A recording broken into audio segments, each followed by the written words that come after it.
Before we start, let's try to hit 50 likes on this video if you want to see more content like this regularly. And also, we are really close to 100 subs on the channel, so let's try and hit it before the next episode. And now, enjoy the video. Hello there, James. Could you please introduce yourself and thank you again for coming on to our second episode of the podcast? It's an absolute pleasure. So my name's James. I'm a mixture, a motivational speaker, but also I'm a group coach as well. So regards to myself, the last 8 years have been a massive, massive big change. So I'll go back to my childhood quickly. We'll cover that bit first. So as a child, I reckon I probably had a pretty decent life as a child and growing up. But what I've come to realise was that when I got into school, I was quite shy. So I'd always struggle interacting with people, especially women. There would be girls, shall I say. There would also be an out of fear within classes. There'll be shyness. There'll be a fear of public speaking. Always keeping myself to myself. And that kind of then went into university, and it kind of spread from there to using alcohol as a way to numb the pain of interacting with people. Well, it didn't really change until probably the last 8 years, where I've gone on this massive, massive path of spiritual and personal growth. I'm what you call a spiritual and personal junkie. I just love doing work. I love continually working on myself, literally. And it came about because I went into a relationship, my first one in my 30s, and it kind of, when you hit that break, with a breakup, and within that breakup, there was that ounce of anxiety, that fear. There was I was at my lowest. I had depression, and I was also working on my parents' farm at the same time. And so I was never really satisfied working on the farm. And there's this ounce of, what am I doing in my life? Why am I here? And over the last 8 years, I've started to realize what my kind of started to step into my purpose. I've started to be able to build the confidence with myself. One of my biggest fears, as I said, was the public speaking. I went to Toastmasters because I knew that I wanted to start to overcome these fears. I went to Toastmasters, literally submerged myself within the speaking, because sometimes the only way to get over these fears is to submerge yourself in the actual environment. Mm. So I did all that. I did everything to improve myself, my fitness, my health. So I'm a personal trainer as well. Also nutrition. There's the mindset side. So the mindset is huge with regards to how we interact in every day. So if you believe you can and you believe you can't, you're both versions of yourself are right. So if you believe you can achieve a massive, massive goal, one of the biggest things is to believe. Whereas if you believe you can't, more than likely you're not going to achieve that goal. Mm. But it's the same with the public speaking side of things. There's an ounce of really, really stepping into who you're becoming, and then fully believing who you are. And as I've progressed over the last 8 years, I've really started to discover myself, not from an outside perspective, but from an inside perspective, from who I am from the inside. Because quite often, who we are from the inside is what's going to expand. So if you are looking externally for changes, then quite often you can be I suppose you can be let down. So if you went into a relationship and you were looking for love from that partner, as an example, and she left you, it's kind of at that point where you were looking for something external, but really internally is where you find everything. Mm. So I've learned to find love for myself internally, so then I don't look for anybody else to give me that love. It's all here. Don't get you wrong, relationships are great, and you can find somebody who can give you that same love, but I don't need that love. It doesn't mean that I don't want it, but I don't need it. So I've had this big personal growth thing, and everything that I've learned, I'm starting to incorporate into my 12-week course that I've started to run, the group coaching. Could you tell us more about the 12-week course, please?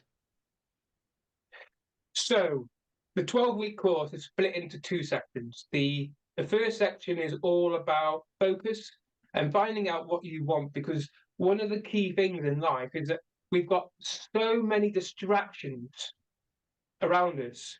Sometimes it's very hard to know what we really want in life. It's very easy to get overwhelmed, very easy to procrastinate, very easy to allow our everything external, like social media and all that kind of stuff, to really affect our focus, what we really want. So the whole idea is to utilize the life circle to figure out the areas of our life that we want to improve. So at the moment, my key ones are business, relationships, and fun and recreation. Once you know what you want, what you want to focus on, the next bit's about kind of taking the steps, setting goals, creating a vision of what you want to create in your life.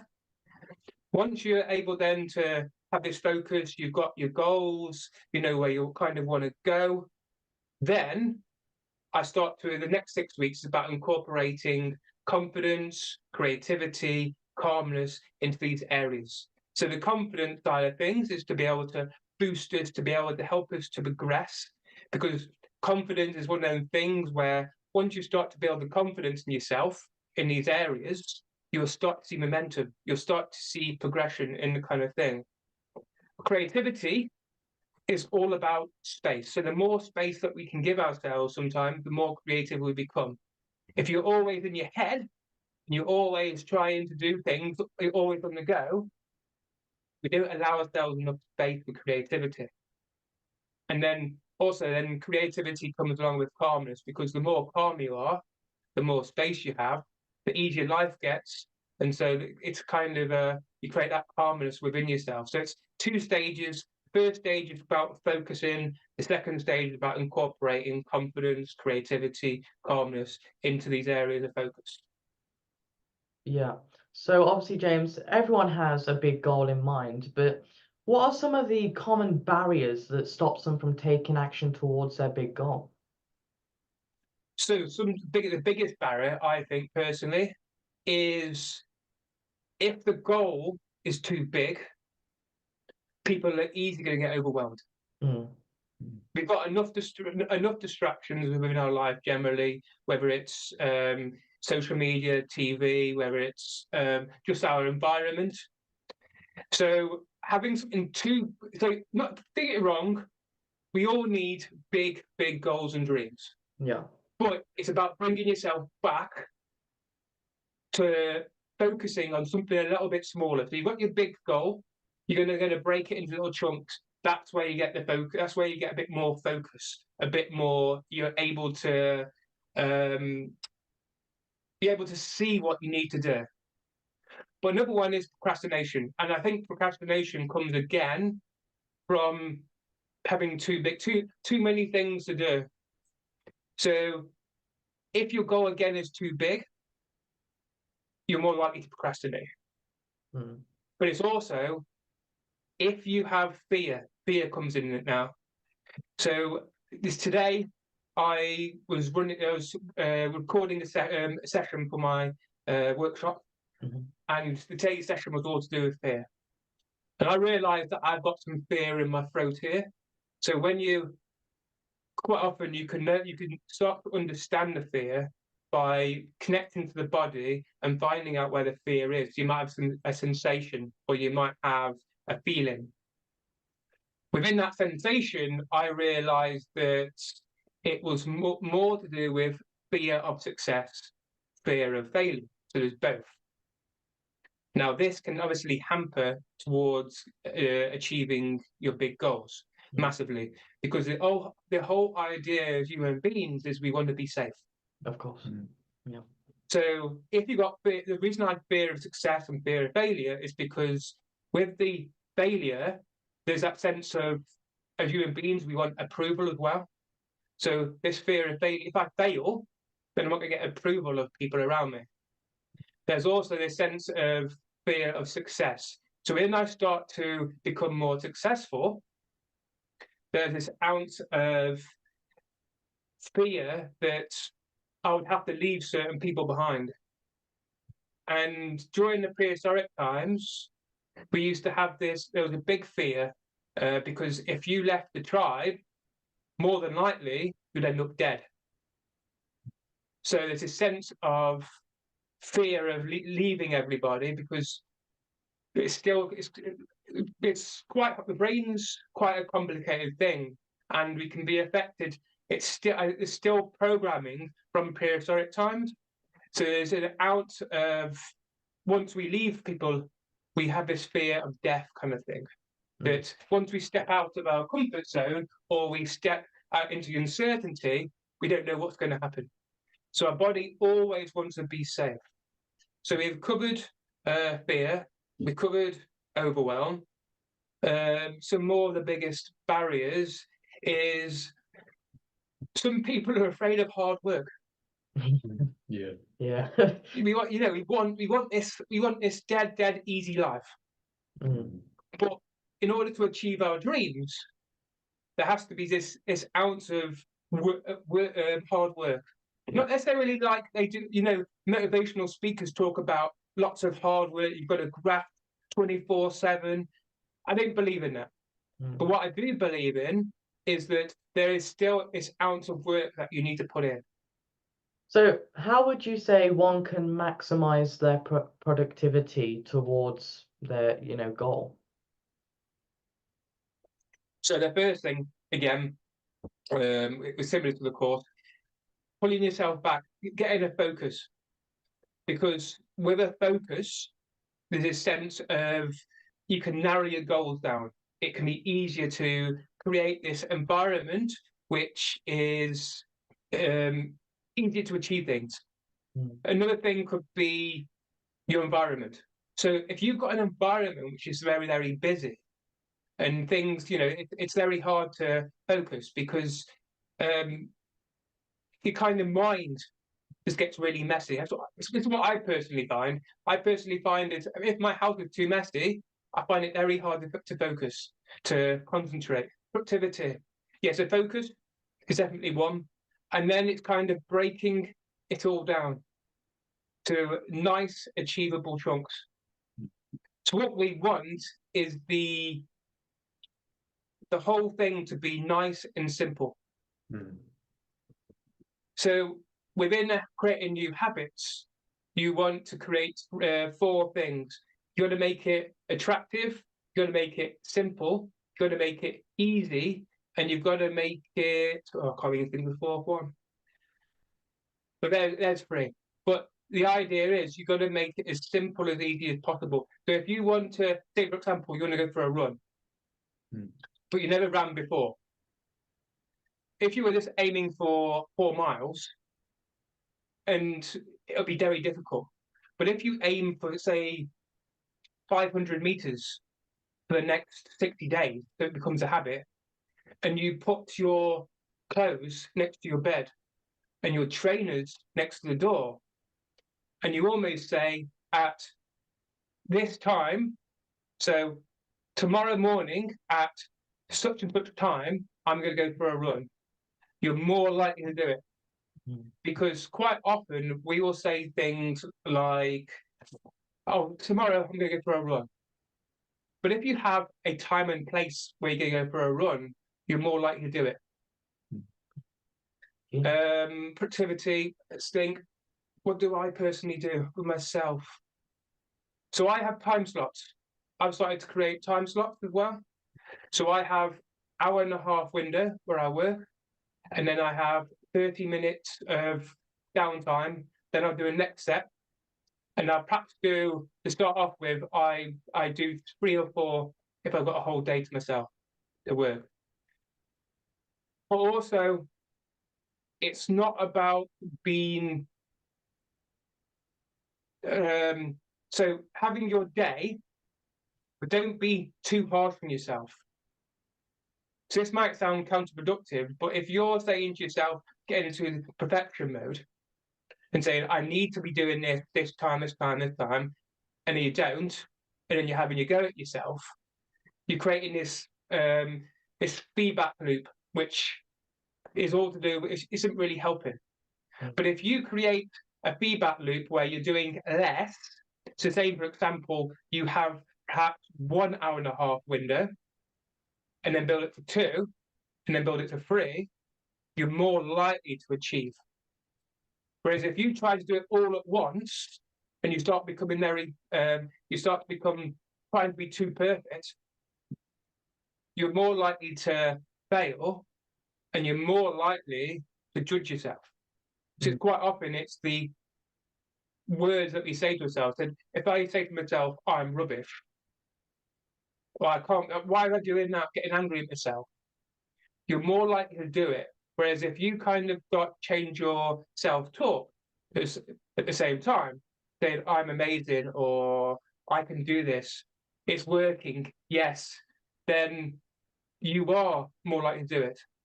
And then let's put one more in. Celebration. Celebrate the little wins.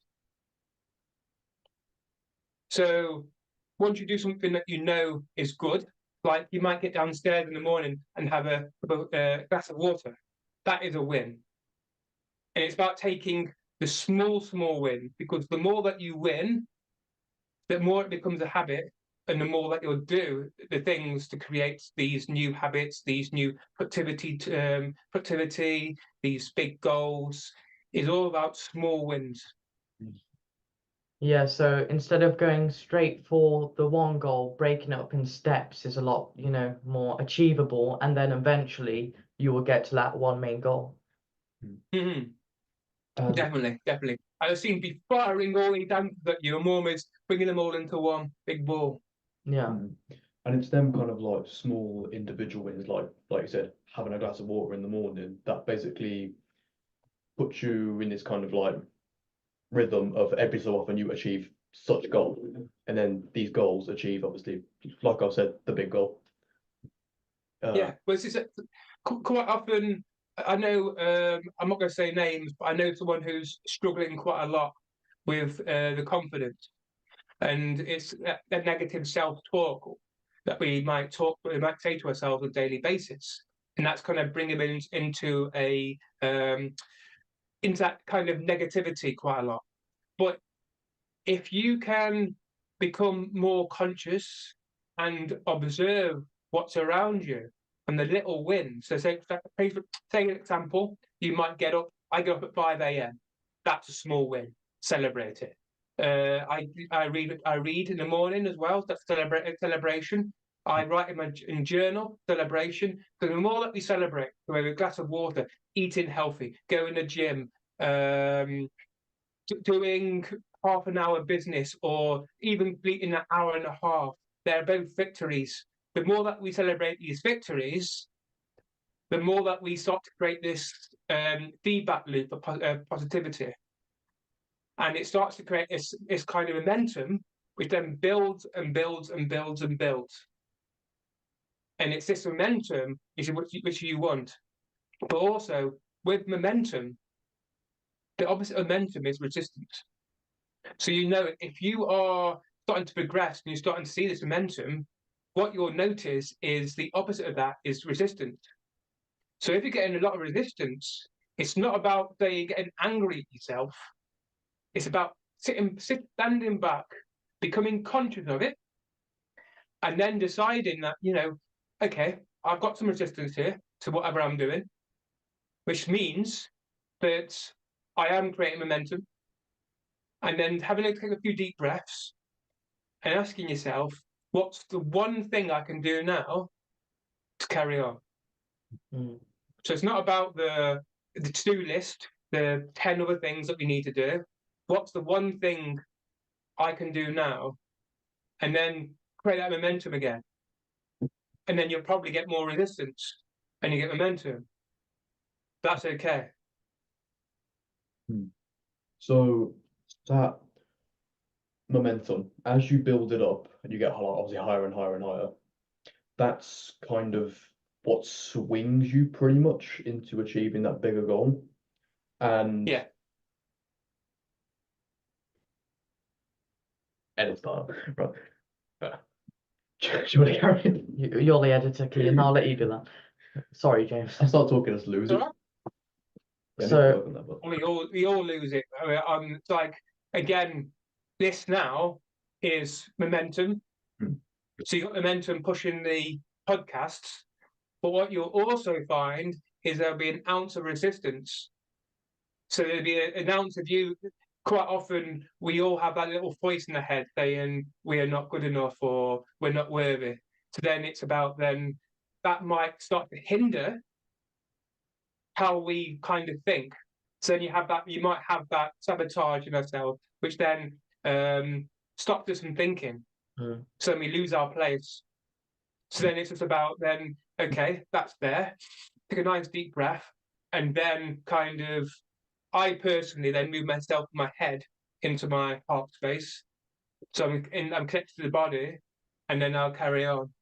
And then what's the one thing I can do now? What's the one question, or what's going on, kind of thing. This is a perfect example at this moment. would you say the discipline plays a massive role in actually taking action? So discipline and action, again, discipline requires that we do it on a daily basis. But it also means that it can't, if you want, let's take an example of the goal. So give me an example of what you want to do. So I want to be an MP, politician. Okay.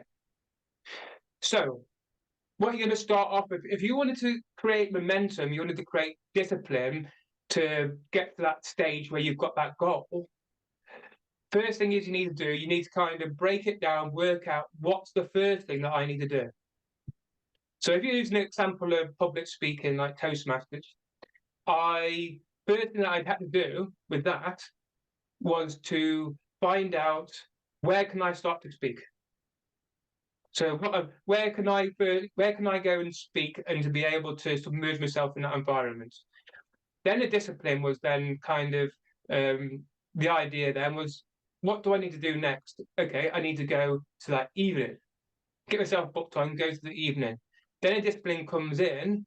Okay, now I need to go to the next one, and the next, and the next one. So it requires that discipline to be able to just keep taking those steps. But then, do we always need discipline? But at the same time, if you want to start running, you need to have the discipline to get up, to put your trainers on, walk out the door. For the example of the MPs, you need the discipline to kind of take yourself away, write on a board, what do I need to do, create a plan, and then to action the plan. So discipline can play a super important part, but it's not the be-all and end-all. It's about, for taking action, it's all about stepping into that identity of an action taker. So I'll cover a little bit on identity now. If I use the example of smoking as a big example, none of us want to smoke. The smoking just makes us feel less stressed. Nobody wants to watch TV for the sake of watching TV. It's there for entertainment purposes. Nobody wants to brush their teeth because they want to brush their teeth. They brush their teeth so their teeth can be healthy. Nobody goes to the gym to go to the gym. It's there for us to look good. It's for approval. So the idea is that these things here, hold on, I was lost, like you, lost trail of thought, and that's okay. I was talking about identity, wasn't I? I was talking about identity. So we have these things that we want to do. So let's use the example of smoking. Nobody wants to smoke. But if you say to yourself, I'm going to quit, or I want to quit, you are saying to yourself, you're still in the identity of being a smoker. Whereas if you say, I've already quit, then you'll already change that identity. So quite often the identity works by it's almost becoming that identity that you want. So if you have the identity of a smoker, but you say you want to quit, more than likely you won't quit because you have the identity of being a smoker.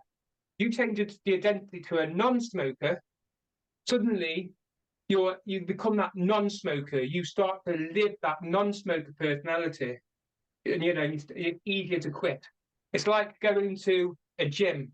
Rather than saying I have to go to the gym, you can say you're a gym goer, or you're healthy. You're healthy and you're fit. That's an identity. To use another example, if you want to go and speak, rather than saying I want to go and speak, you'll start to become identity. I am a speaker.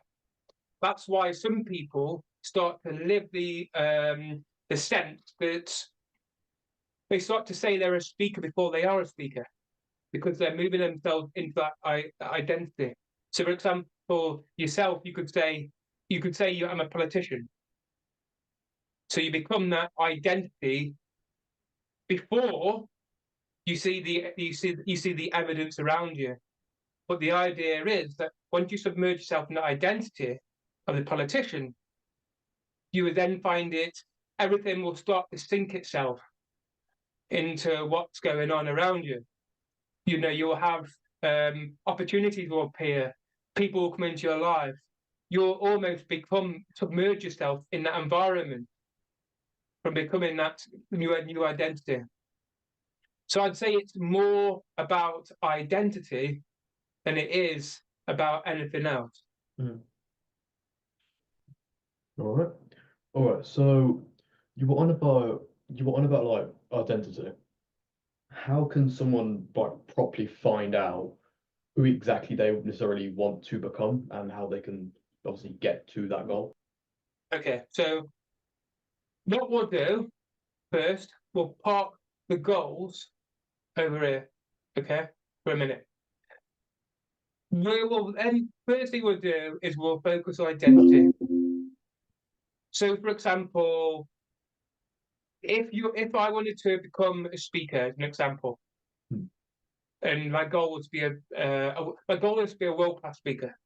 So the first thing I'll do is I'll create the identity of a world-class speaker, and I'd ask myself, what would a world-class speaker do on a daily basis? So then let's think of what will a world-class speaker do on a daily basis. First thing he'll do is he'll practice daily. He might have a certain routine that he takes in the morning. He might have a certain routine that he takes when he goes to speak. But also at the same time, he's going to practice and learn more about his topic. They're just 4 things you'd probably find a world-class speaker does. So then, okay, I've got these 4 things. How now do I start to incorporate that in my life? I'll take them 4 things and pick probably one thing from each, one small thing from each. And I'll start incorporating into my life. So, for example, he'll practice daily. So I might spend 10, 15 minutes practicing speaking. There might be a routine that he goes through before he speaks, and that might change as he speaks more and more. I'd create a small routine. I'd research what would I do for that small routine. I then incorporate it into my daily life. There'll be an ounce of practicing researching. So I'd have half an hour, 40 minutes researching my topic. So there's a few things. There's a goal. Then, as you progress and build that, you then compound on that, and then you start to build. Okay, what else can I do? And you almost start to live as a world-class speaker before you are a world-class speaker. But then slowly, as you start to build these habits, this becomes a new norm. So let's take the difficult thing of being a politician. Okay, for a politician now, you're going to become a politician. What things on a daily basis would a politician do? They would have to interact with their constituents, speak to important people. So then what you do now for that one is you got three things. You'd talk to the people around you, you'd also interact with locals, and then there's speaking practice. So first thing you might do with the first one is find out who's your constituents, and just you might not be a politician yet, but if you go and interact and find out what they want, and start to get to know the people and local people. So this kind of links in with the other one. So it's about going and interacting with people around you, finding out what they want. Use it. Actually, there's another one here as well. So we'll break that into two. So it'll be finding out what they want and getting better at communication and understanding people and listening. So actually, there's three here. So there's the first one that's interacting with people around you. There's the communication skills. Then there's the listening type skills as well. So you would practice each of them on a daily basis. As you get better at them, you'll realize areas that you might not be so good at. So then you could build more goals on top of that. That almost becomes automatic because you create new habits around it.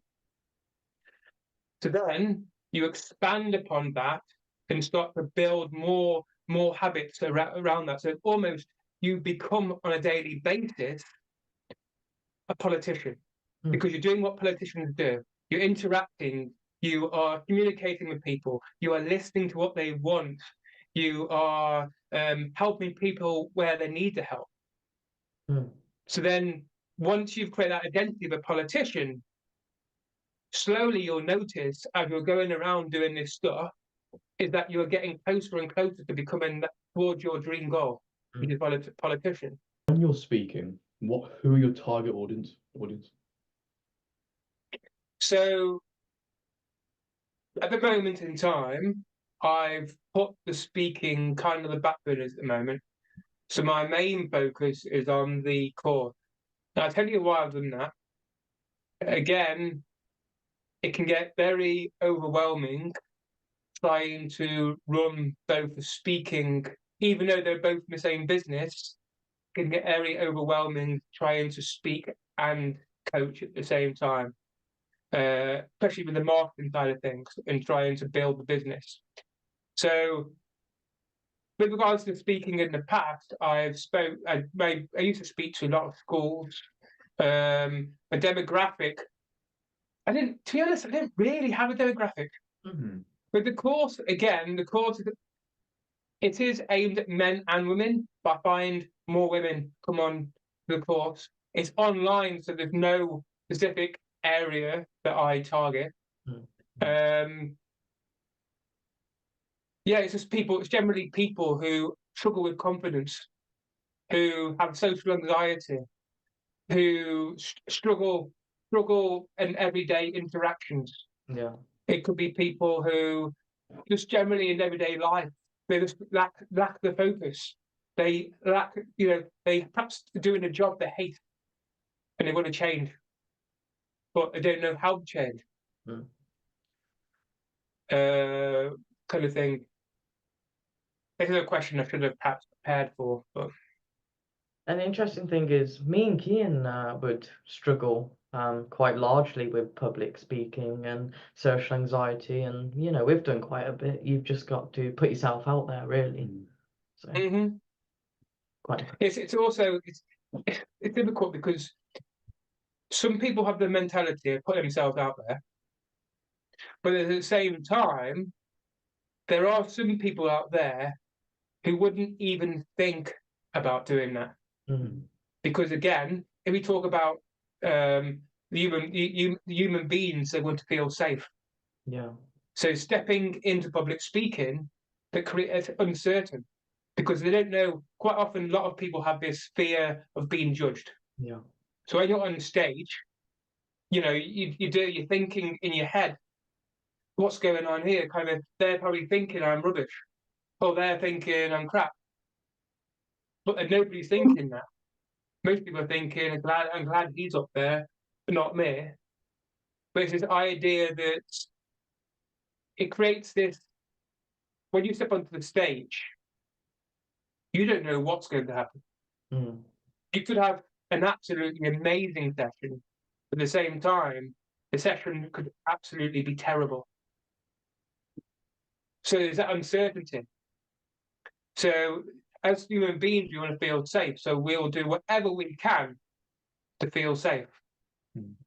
And so there are people out there who wouldn't step into uncertainty because people are afraid. People are afraid of change. Yeah. People are afraid of uncertainty because there's a sense of it not being safe. And it all comes down to childhood. So I'll cover this a little bit as well now. So childhood. We as children, when we are first born in the first perhaps 3-4 years, look up to our parents, probably as God. They're our gods, our parents, because we know no difference. But at the same time, we might be eating our food or playing on the floor, and the parents might leave us for perhaps 5-10 minutes. So then we're thinking to ourselves, what's just happened? Mm. My parents who are always there to support me and look after me have gone.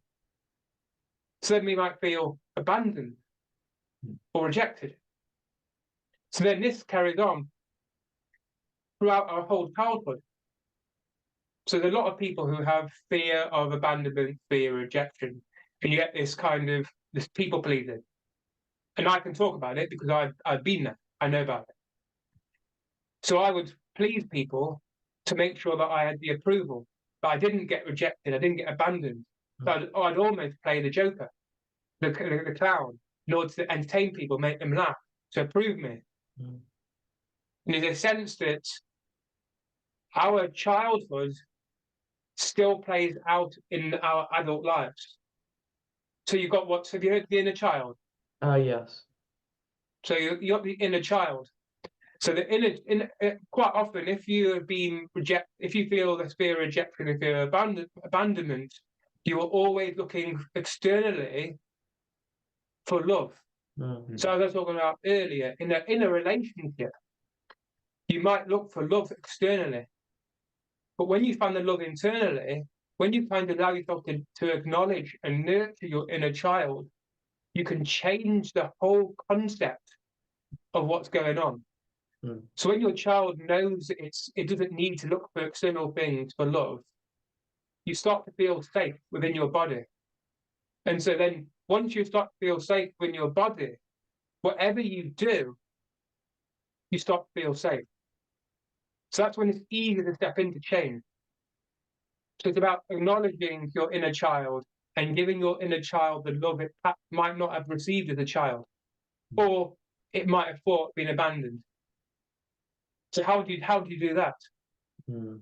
From my own personal experience, for me personally, I kind of interact with my child just through things like playfulness, excitement, doing things that I love to do. Like I go dancing once a week. That brings joy to myself. It might involve going for walks. It could be self-care. So it could mean like going for a bath. It could be going into the garden. It could be treating yourself on certain days, certain times. But the more that we acknowledge this inner child, the more that we can start to create that love within inside us. The more that we can start to step out into change, into uncertainty, and it can still start to feel safe because it knows that you're there and you'll always give the love that it wants. Mhm.